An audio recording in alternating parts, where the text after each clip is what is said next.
लगातार जो चारिआडे वर्षा चलती आपणक आड़े फ्रेंड्स वर्षा होची कि नहीं यही खुशी आज इच्छा है 12टा बुधवार थिला बापा आज सकाळु सकाळु कौन आसले मटन वर्षा पाग को मटन झोल ता सहित अरुआ भात को लेंबू लंका आज खाइबार मजा ही आसीज फास्ट मटन गुड़ा को फास्ट गोटे कंसार आणिकी भलसे काढ़ी देली जरी काढ़ला भल कि पानी देकी धोईदेवा कारण गोटे किसी लोक अच्छा डायरेक्ट मटन को पकईकी तरकारी करेंगे कि ना आम फास्ट भल कि धोई सारापर फास्ट मैरिनेट कर कि समय रखीदे तो फास्ट धोई सारापर हलदी गुंड लंका गुंड लुण सोरिष तेल ये 3-4टा जाक जिनस को भल से गोल पूरा मिसाई गोल आम रेफ्रिजरेटर आप बाहर भी चाहिए रखिपारे मुझे फ्रिजे रखदेली देखो सब जिन रेडी करदेली आ मटन मेन इनग्रेडिएंट कौन कहले आलू आलू न पड़े मटन अदा देखो गोल गोल पीस करके आलू को बड़ी काटिकी धोईदेली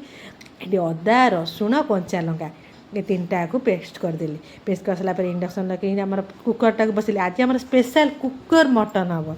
हांडी तो होवे आईटा कुकर स्पेशल मटन तेल सोरिष तेल किसी लोग रिफाइन तेल भी करते कि सोरिष तेल में आईष करेंगे तार खाइबार मजा अलग आलू गुड़ा धोई पकाई आलू आम जानते छोट बड़े आमर घरे हम ना मटन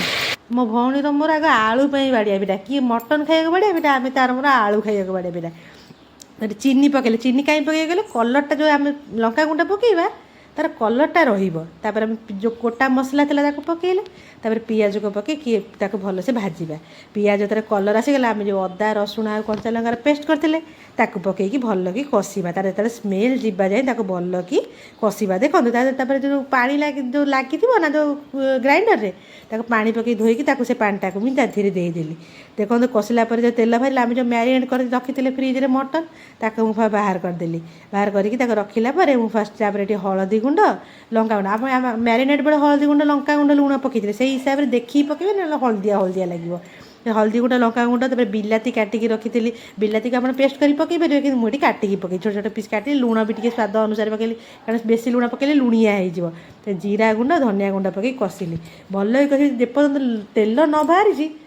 मसला कषिबार ही लगे तापर जो मैरिनेट कर रखी मटन ताकू पकईदे फ्रेंड्स कहबेनी ए टाइम रे कि बास्ना होता है कहीपर तेल देखो धीरे धीरे छाड़िया लगे पानी मटन पकड़ पानी बाहर तेल बाहर टे मुझे कौन बोली मीट मसला पकईले और गरम मसला पकई आउ थे बढ़िया कि कषार लगे कि खाइबार मजा आज ही आसीज सकाळु सकाळु यही जिनसटा आज भाभी मटन खाई बोली जाओ बापा आज नहीं आसिले देखिले फ्रेंड्स कलरटा केमी देखा तेल भी धीरे धीरे छाड़िया लगे आज तो मजा आसीज खाइबार मटन देखिले माने आम तो छोट बेलू केते मटन खाई नना आम प्रति बार मटन आणवे मटन खाई खाईका पूरा आम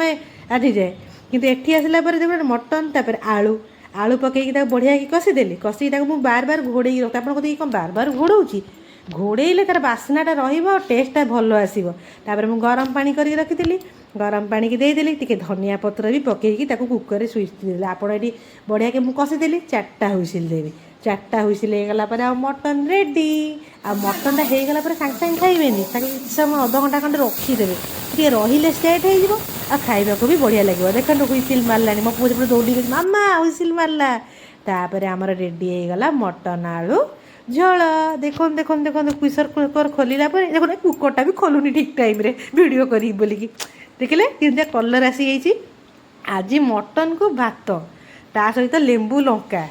आ मजा ही आसी मुझे तो फ्रेंड्स कौन कहते आंबुल पानी आप भी ट्राए करेंगे आंबुल कंचा लंका रसुण मुझे रेसिपीटा आग वीडियो देवी कि देखिले मटन पीस गुड़ा भी आज बढ़िया बापा बढ़िया गोटे नली चाप आउ कंटा सीना सबू आनी आज पूरा देखिकी समस्ते खाइले।